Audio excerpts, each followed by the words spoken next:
O Senhor esteja convosco. Proclamação do Evangelho de Jesus Cristo segundo Marcos.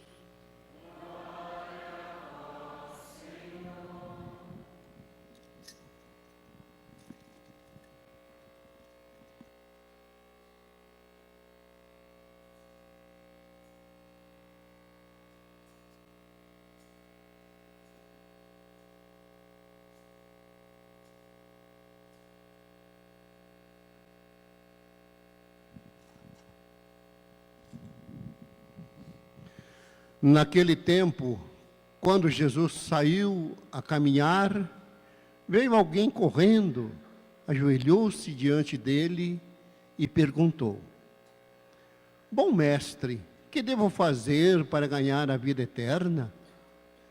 Jesus disse: Por que me chamas bom? Só Deus é bom e mais ninguém.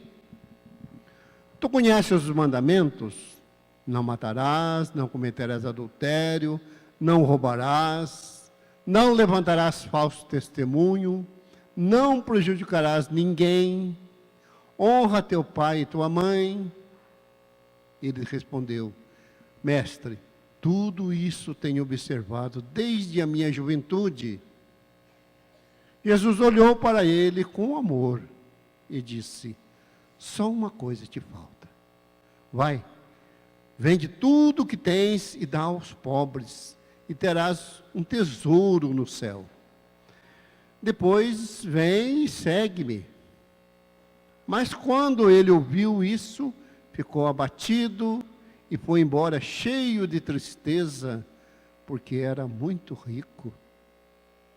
Jesus então olhou ao redor e disse aos discípulos: Como é difícil para os ricos entrar no reino de Deus. Os discípulos se admiravam com essas palavras, mas ele disse de novo: Meus filhos, como é difícil entrar no reino de Deus. É mais fácil um camelo passar pelo buraco de uma agulha do que um rico entrar no reino de Deus. Eles ficaram muito espantados ao ver isso e perguntavam uns aos outros: Então, quem pode ser salvo? Jesus olhou para eles e disse: Para os homens isto é impossível, mas não para Deus. Para Deus tudo é possível. Palavra da salvação.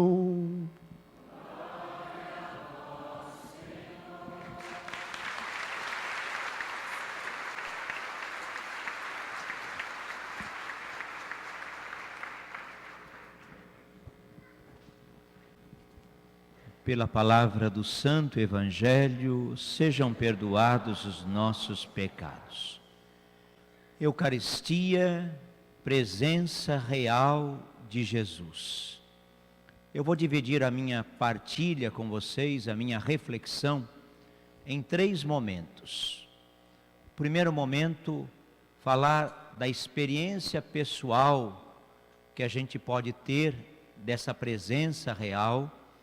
Depois, um segundo momento, tentar mostrar, a partir da Sagrada Escritura, o fundamento bíblico-teológico dessa presença real. E um terceiro momento, uma orientação pastoral, para a gente viver melhor essa presença real. Bom, primeira coisa que a gente tem que deixar claro. Falamos da Eucaristia como presença real de Jesus. Mas também se diz que nas outras coisas Jesus se faz presente e não é real. Quando Jesus se faz presente no irmão, não é uma presença também real, é irreal. Nas outras coisas, também não é presença real de Jesus, é irreal. Quem responde a esta pergunta é o Papa Paulo VI, em 1965, quando ele escreve uma carta, e essa carta tem o nome Mistério da Fé, porque ela fala sobre a Eucaristia, ele responde exatamente esta pergunta dizendo: sim, nas outras coisas existe presença real de Jesus também. Mas em outras palavras, ele diz que na Eucaristia a presença real de Jesus supera todas as outras presenças que a gente pode imaginar. Então ele dá um destaque maior, dizendo que na Eucaristia, pela nossa fé, e ao mesmo tempo por tudo aquilo que o próprio Cristo nos deixou como mistério dessa presença dele, este é o meu corpo, esse é o meu sangue, então nós dizemos e afirmamos que Jesus se faz presente, presença real na Eucaristia. Então, à luz disso, eu queria convidá-lo ao seguinte: não adianta querer entender a Eucaristia a partir da razão, não tem jeito. Então você precisa da razão, mas você precisa também da fé. Então que a nossa razão nos leve à fé, e na fé a gente descubra o sentido dessa presença real. E aí eu vou partir desse primeiro momento para falar da experiência pessoal. Cada um já teve a sua experiência pessoal com a Eucaristia, cada um do seu jeito. Eu tive muitas experiências, eu vou citar apenas uma, e acho que cada um teve a sua experiência. Eu acredito que eu não deveria ter mais do que 7 ou 8 anos de idade. Não me lembro nada mais do padre que celebrava, a não ser o seu nome e a fisionomia, Padre Álvaro, e isso há muito tempo. E aí, o que eu tenho gravado na minha memória desse padre, é ele levantando o pão consagrado, o cálice com o vinho consagrado, e fazendo aquela oração que encerra a oração eucarística, o por Cristo, com Cristo e em Cristo. Isso ficou gravado na minha memória e é gravado até os dias de hoje. Aí alguém poderia dizer, mas isso não tem muito sentido. Por que que isso aconteceu? Ou por que que isso pode acontecer? Porque na verdade, essa presença real de Jesus nos atrai. Em outras palavras, nós somos atraídos pela Eucaristia. Então não precisa ficar questionando por que eu tenho fé na Eucaristia. Porque eu sou atraído por ela. Cada pessoa vai fazer uma experiência diferente de Jesus na sua vida. E aí você é atraído pela Eucaristia. E aí você entende, você compreende, você acolhe na fé que aqui naquele pedaço de pão e naquele pouquinho de vinho está Jesus. Então a sua experiência, como esta que eu contei, deve ser uma experiência que marca, porque é nessa experiência que você se sente atraído pela Eucaristia. Segunda parte da reflexão: como fundamentar teologicamente, biblicamente essa presença real? Eu poderia citar aqui Mateus, Marcos, Lucas ou São Paulo, que narra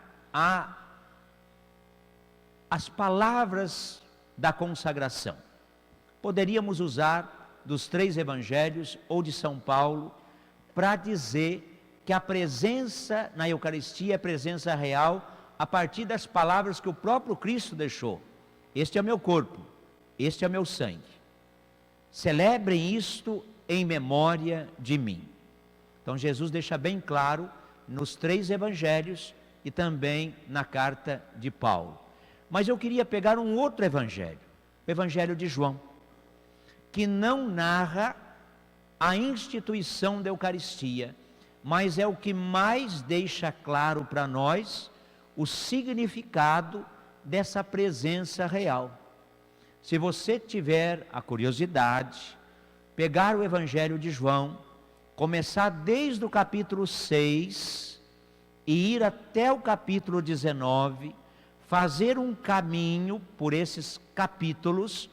Lá você vai perceber por que Jesus, através do evangelista São João, ele deixa para nós um legado, um ensinamento sobre a presença dele de forma real na Eucaristia. E para a gente entender que a Eucaristia não é uma coisa abstrata, não é uma coisa sem sentido, mas a Eucaristia é presença viva de um Deus que faz três coisas. Primeiro, ele consegue ter gestos. Entre os gestos, vamos citar só um pelo menos. Entre o capítulo 6 e o capítulo 19, ele tem o gesto do lava-pés. Os outros evangelistas narram a instituição da Eucaristia. São João narra o lava-pés. E o que o lava-pés tem a ver com a Eucaristia e tem a ver com a presença real de Jesus? O lava-pés é Eucaristia. E por que o lava-pés é Eucaristia? É um Deus que deixa a sua condição, a condição de ser divina, assume a nossa condição e principalmente assume a condição de escravo, ou seja, a condição daquele que se dá, aquele que se doa, porque no lava-pés, o que Jesus faz? Qual que é o gesto? É o gesto de dizer para cada pessoa: eu, que sou Deus, lavei os pés de vocês, agora vocês precisam ir e lavar os pés uns dos outros. Quando a gente vem à missa, a gente vem pela fé na Eucaristia. A gente comunga, recebe a Eucaristia, e a gente volta para onde? Volta para as nossas casas. E aonde que acontece o lava-pés? O lava-pés acontece dentro da nossa casa. Então, aquilo que acontece dentro das nossas casas é a continuação daquilo que eu recebi ou daquilo que eu celebrei aqui. Aí é claro que eu vou enfrentar as dificuldades da vida, as dificuldades de relacionamento, de compreensão, de entendimento daquilo que o outro pensa ou deixa de pensar. Mas foi isso que Jesus fez. E aí, vamos lembrar uma coisa, hein? Ele lavou os pés dos 12, que representa toda a humanidade. Ele não pulou Judas. Ele lavou inclusive os pés de Judas também. Então Jesus tem uma atitude de quê? Uma atitude de gesto, né? Gesto, o gesto de servir. E no servir, ele revela para nós o seguinte: ele revela para nós que a Eucaristia é a presença dele para a humanidade, mas é uma presença que deve levar ao serviço. Mas Jesus, ele não fica só no gesto, ele também ensina. E aí a gente tem que entender que todo o capítulo 6, depois o capítulo 13, 14, principalmente o capítulo 15, é os ensinamentos. E entre os ensinamentos, o que Jesus fala? O que Jesus faz? Uma síntese de tudo: amai-vos uns aos outros. Ele acrescenta: como eu vos amei. E como é que ele ama? Ele ama servindo e ama dando a vida. A Eucaristia é então presença real de um Deus que serve, mas de um Deus também que ama. E ainda ele diz: amai-vos uns aos outros como eu vos amei. Ou seja, o amor de Jesus é um amor ilimitado. Como começa São João, o capítulo 12: amei-vos e amei-vos até o fim. Dei a minha vida e dei toda ela para que vocês tenham vida. E se você for no capítulo 19, lá vai ter o Cristo na cruz. Então lá você vai ter uma atitude, não só de alguém que serve, não só de alguém que ensina, mas de alguém que é capaz de morrer na cruz. E para São João, quando o soldado abre o lado de Cristo, lá sai sangue e sai água. É uma prefiguração do quê? Do batismo e da Eucaristia. Ou seja, esse Jesus que é presença real, é aquele que dá a vida. E dá a vida em todos os sentidos. É aquele que serve, é aquele que ensina, aquele que ama, mas se for preciso, morre no lugar do outro. Porque o que aconteceu com Jesus? Ele morreu no nosso lugar. Então assim, as palavras talvez sejam poucas e talvez seja muito difícil expressar essa presença real. As palavras.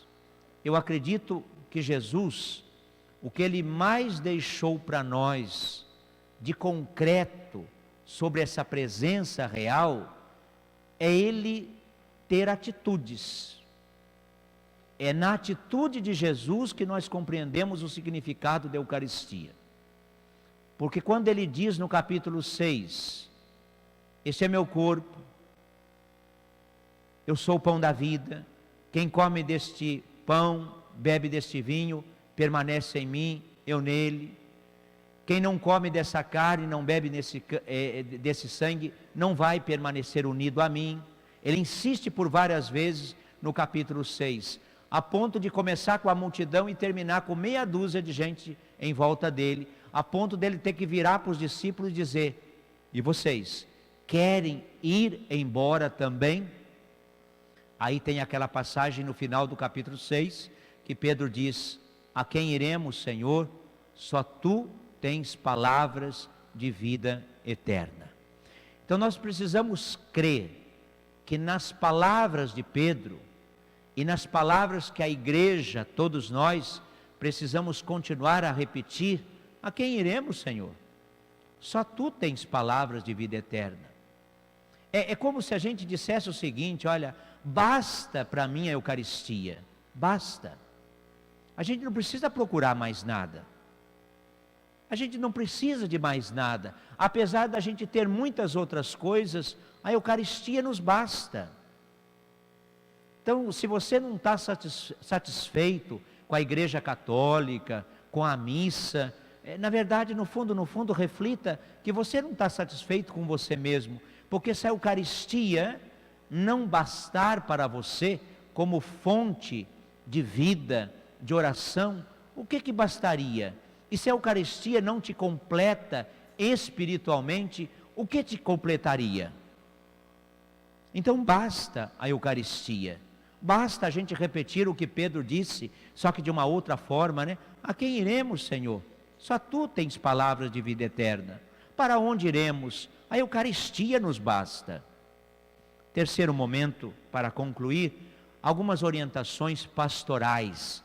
Não é orientações pastorais para a paróquia, é orientações pastorais para a vida de um cristão católico. Então assim, não são normas, não são regras, volto a repetir, orientações pastorais. Primeira delas, importantíssima.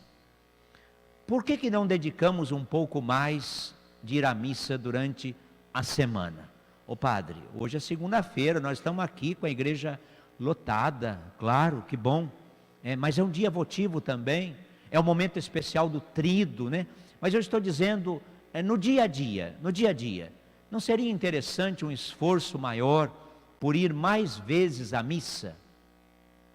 Não seria interessante?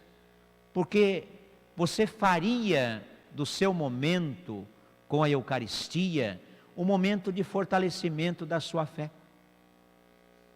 Quem come deste pão e bebe deste vinho permanece em mim e eu permaneço nele. Se a Eucaristia é graça, e é graça porque nós recebemos o autor da graça, que é Jesus, então quem recebe diariamente a Eucaristia se fortalece diariamente na graça e permanece na graça. Então a Eucaristia diária, para aqueles que podem, para aqueles que têm condições, deveria ser uma coisa que a gente deveria buscar. Depois, a própria adoração ao Santíssimo Sacramento. Deveríamos nos dedicar um pouco mais à adoração ao Santíssimo Sacramento. Aqueles que podem, durante a semana, ou mesmo que não possa durante a semana, no seu domingo, mesmo que seja alguns instantes de diálogo com Jesus presente na Eucaristia, nós deveríamos ter. Deveríamos nos colocar diante daquele que nós consideramos amigo. Porque Jesus nos considera amigos. Ele mesmo, entre esse capítulo que eu falei, os 6 ao 19, ele diz assim: eu não quero servos, eu não quero escravos, mas quero chamá-los de amigo. Jesus nos considera amigo. Agora, se nós o consideramos amigo, é uma outra história, é liberdade de cada um, mas deveríamos, quem sabe, tirar um tempo maior para esta adoração diária, se fosse possível, mas algumas vezes durante a semana, seria sempre enriquecedor para a vida do cristão. E uma terceira e última coisa, e aí eu termino: a missa. A missa deve ser a coisa mais importante para a vida do cristão.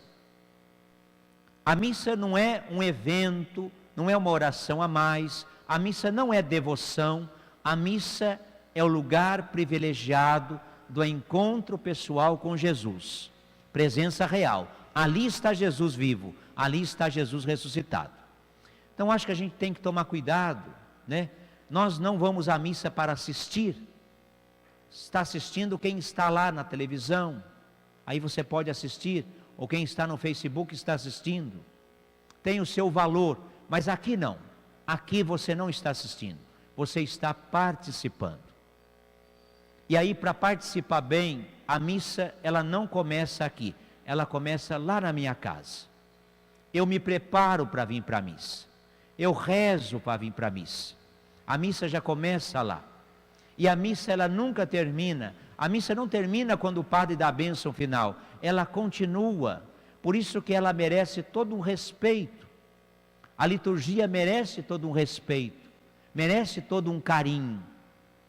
Da parte de quem preside a celebração, mas da parte também de quem participa da celebração. Então a missa não é lugar de conversa. A missa não é lugar para a gente acertar aí todas as informações do WhatsApp e assim por diante, não é lugar para isso. A missa não é lugar para que a gente saia e vá tomar uma água, como se tivesse um recreio, um intervalo. É claro, né, gente? Se alguém precisa levantar, pessoa de idade, ir no banheiro, qual o problema? Não estamos falando disso. Estamos falando talvez de alguns momentos que a gente levanta, sai como se nada tivesse acontecendo. Nos movimentamos na celebração como se nada tivesse acontecendo. Conversamos como se nada tivesse acontecendo. Nos distraímos como se nada tivesse acontecendo. Aí a gente não dá o respeito que a Eucaristia merece. Aí eu concluo, né? São 3 coisas de orientação pastoral, porque cada um vai seguir aquilo que pede o seu coração. E eu acredito que Deus também vai respeitar o que a pessoa entende, ou é capaz de entender. Então também não fique cobrando dos outros o que elas não são capazes de compreender. Porque Jesus diz bem claro para nós que a Eucaristia é o mistério da fé. E o mistério da fé depende da gente permitir que o mistério venha até nós, mas que a gente também vá ao encontro do mistério. Louvado seja nosso Senhor Jesus Cristo.